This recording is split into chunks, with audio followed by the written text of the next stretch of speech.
Damn, my face is shiny as hell.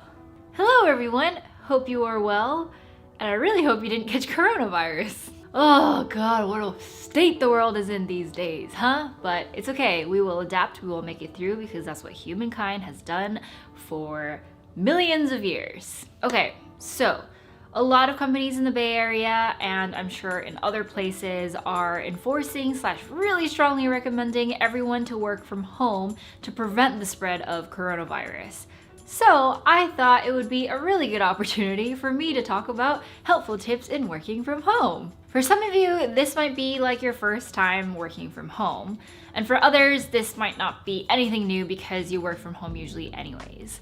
Regardless, I wanted to share some of my tips for how I work from home because I definitely started a place where I had no idea how, and now I love it. I love working from home. Every job that I've worked at for like the last 4 years, I have had at least one work from home day per week because I find that it really helps me regain my balance and ground myself so that I'm not just at the office for like 40 hours a week, which is kind of a lot. And while the coronavirus is super scary and it keeps getting scarier, so don't forget to wash your hands, y'all, I think one of the silver linings in this is that we might work more towards a remote work culture as a society, as an industry, which is something that I am personally really excited about. Because especially in the Bay Area where cost of living is super high, traffic is really bad, I feel like work from home culture might really help to mitigate some of those effects and might allow other people who don't want to live in Silicon Valley or can't afford to live in Silicon Valley to work at Silicon Valley companies.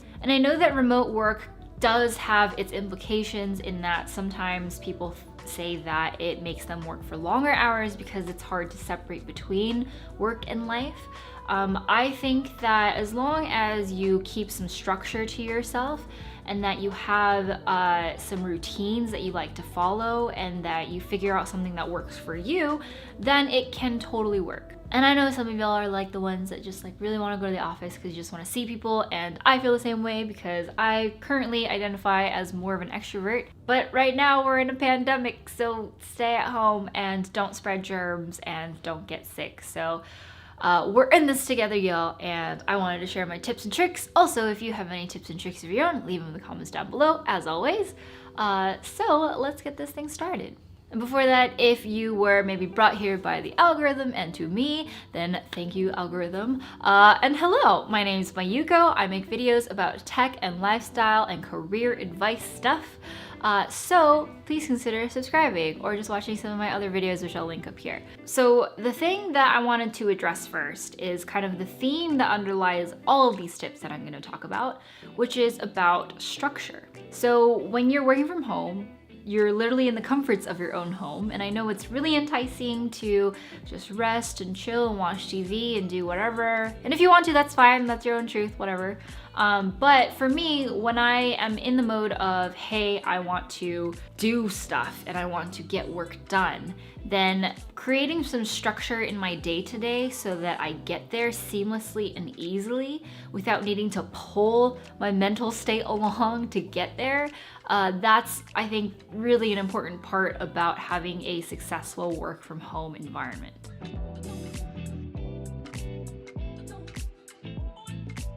So the first tip is to stick to your usual routine for going to work, because that sets the stage for the rest of the day and kind of the tone for the rest of the day. So kind of try to do all the things that you would normally do on a work day, just minus the commute. So those are things like waking up in the morning at the same time as you usually do. And I know it's really enticing to stay in bed because you don't have to go anywhere and stuff, but starting off your morning at the same time helps your body remember that, hey, we're going to do things today. And waking up at the same time in the morning helps kind of start off the domino effect of all the other things that are happening. So waking up at the same time makes sure that I walk my dog at the same time in the morning. That's really important to me because I get some fresh air and I get a little bit of light exercise in before my work day. I also eat breakfast in the morning. I am a breakfast person. If I don't eat breakfast, I get really hangry and I can't think, and I'm just a very cranky person. So I usually eat what I normally eat, like a bowl of really good oatmeal or a Japanese breakfast, to help myself get into the state of thinking things are going to happen today. And I have like my morning tea or my morning coffee, I have my water. It's like really just all of the same stuff that I would be doing to prepare for a regular workday.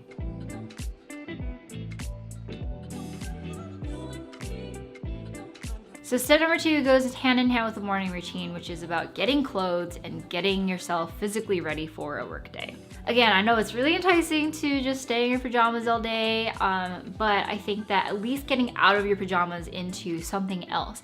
It doesn't have to be like exactly what you would wear to work, because like I hate wearing jeans and I wear jeans to work, so I don't wear jeans on my work from home days, and instead I wear like some loungewear on the bottom. But it does help me to get out of my, okay, I'm done sleeping mindset. And I always wear like a shirt or something that I can make sure that I can hop into a call really easily without feeling embarrassed or sloppy. And for me, getting ready also means like putting my makeup on, because that helps me get into the mindset. A lot of this is just getting yourself and your body into the mindset of working. So yeah, putting makeup on like I usually do in the morning, like if I was going to work, also helps me to get there.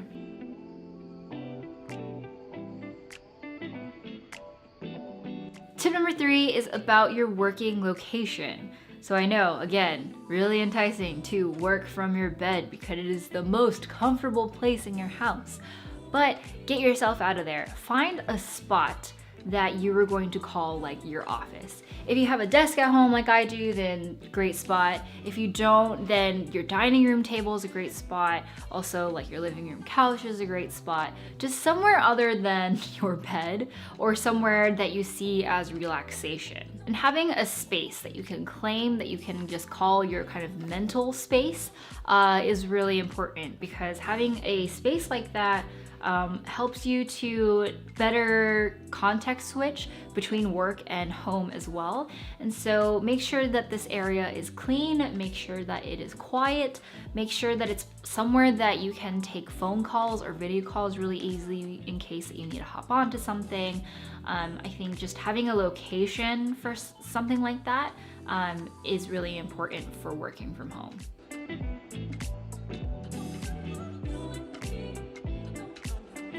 So my next tip is more kind of like a piece of advice than it is like a tip, I guess. And it's that it's okay if your workday working from home looks different from your workday working in the office. Because let's be real, you are in a completely different place, you're in a completely different environment, and so I think that having a little bit of flexibility there and not pressuring yourself, not expecting that you're going to perform the same way or do the same amount of work or communicate in the same way, I think is a realistic expectation to have. And I think it relieves you of the stress and pressure that you might put on yourself for working from home. And I know before this tip, I talked a lot about getting your mindset to a place of, okay, I'm going to work from home. But also I think it's just like a balance. Like what's the balance that you want to have between like feeling like you're at home and working from home versus like emulating working from your office as much as possible. And I think that's probably going to be a different answer for everybody. But I think it's a realistic expectation to have, to know that your work from home day is going to look very different from your work from office day. So for me, once I realized that, it was a little bit more forgiving and I had a little bit more flexibility in how I spent my time. And I think the biggest change that I incorporated into my life that helped with this was to just take breaks.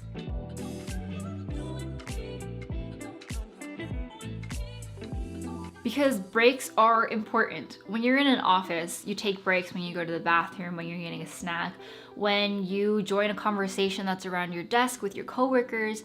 I think you'll notice that there's actually more breaks than you think that you take at work. But when you're home, there aren't as many distractions maybe, or maybe there are. But I think that including breaks into your day-to-day and sometimes even scheduling them, or just being mindful that you're at least taking 1 or 2 breaks a day, helps you concentrate better throughout the rest of the day.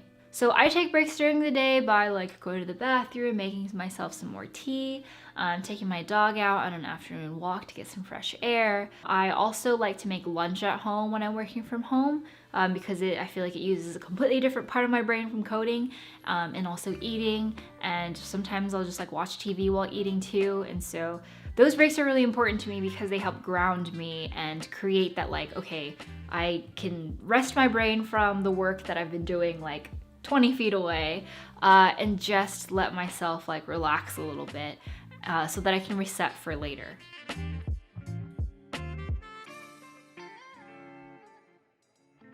So my next tip is to communicate really well with your teammates when you're working from home. So this tip will apply to a lot of people who work on teams, especially in the tech industry, which is where I'm coming from. But it's really important to communicate, really over communicate when you're working from home, especially because you're not seeing, like actually seeing these people that you're working with when you're working from home. Making sure that you communicate on Slack or Discord or whatever team chat that your team uses, what you're thinking, how you're feeling, and how other people can communicate with you is a really important part of the success of a remote work culture. So make sure to tell your teammates how you want them to contact you. Because you're not in a real office, then people can't just come up to you and tap your shoulder and be like, hey, I have a question. Instead, they're most likely going to communicate to you over a team chat or email or phone or video chat. And so setting your own boundaries too and telling them what those boundaries are really helps to have a successful work from home day. Because the reality of it is that people need stuff from you. You work on a team after all. And so telling people, okay, hey, I am focused right now, I'm concentrated, I don't really want any distractions unless it's an emergency. Maybe like setting your status on Slack to tell people that, or putting yourself on do not disturb. I oftentimes will like go into a team chat and be like, hey team, here's what's up. Like I am available all day through all of the usual means, but I might be heads down on something. So if you really need to contact me for something, then call me or then email me. So that way the team knows exactly how to get a hold of you if they really need you. And otherwise, if they need to get a hold of you or, you know, it's not super urgent, they know how to contact you too. And it's totally normal to expect that lots of communication is going to happen over chat channels and stuff. And so making sure that you are responding kindly and typing in the way that you would talk helps other people pick up on the tone of your voice and the tone of what you were trying to communicate. Those are important things when you're not seeing people face to face. And going hand in hand with that previous tip is to make sure that you are available during normal working hours when you're working from home.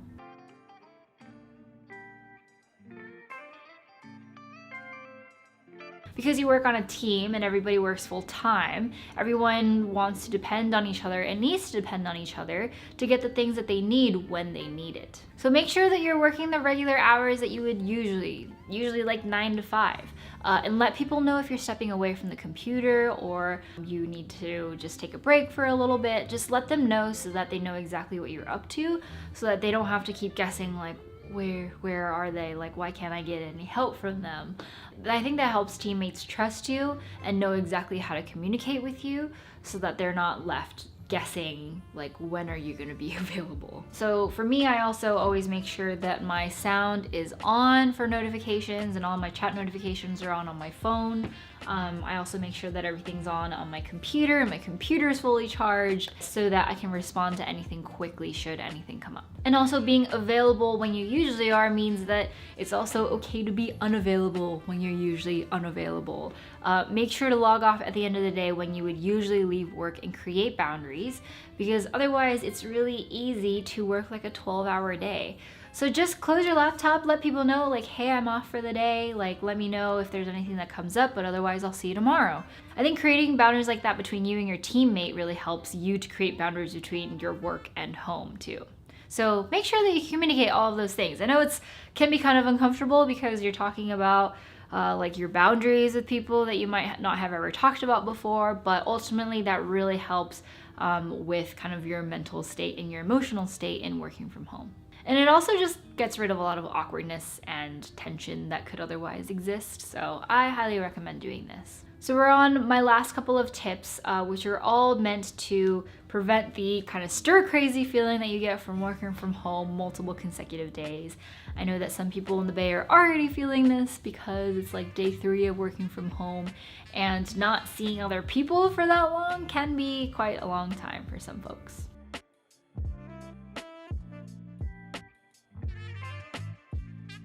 So, rapid fire some tips that I have for preventing stir craziness. Number 1, I said it before, but change locations. Don't stay at your desk for the full 8 hours, or don't stay at your desk every day for an entire week. Just change locations within your house, or change, go to a cafe or go to like a communal area, maybe in your apartment complex or something.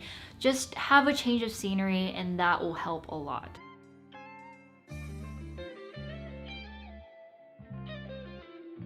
My second tip is to move your body. Your body is probably not going to move as much as when you work from the office because you're not needing to walk to places as much, unless maybe like you have kids at home or you have pets or something that needs taken care of or whatever. But you're most likely going to be more sedentary, which we're already a very sedentary group of people. So what does that make us now? Stone or something like that. So move your body. Make sure that you are standing up every once in a while. Go on a 10-minute walk once or twice a day. Do some stretches because, oh man, becoming like late 20s, like my legs and my back are starting to feel how long I sit and it hurts. So do those things. And also exercise. Like exercise is important, and especially because our brains are working so hard, then making sure that our bodies are catching up by doing some exercise. Yes, do that, please.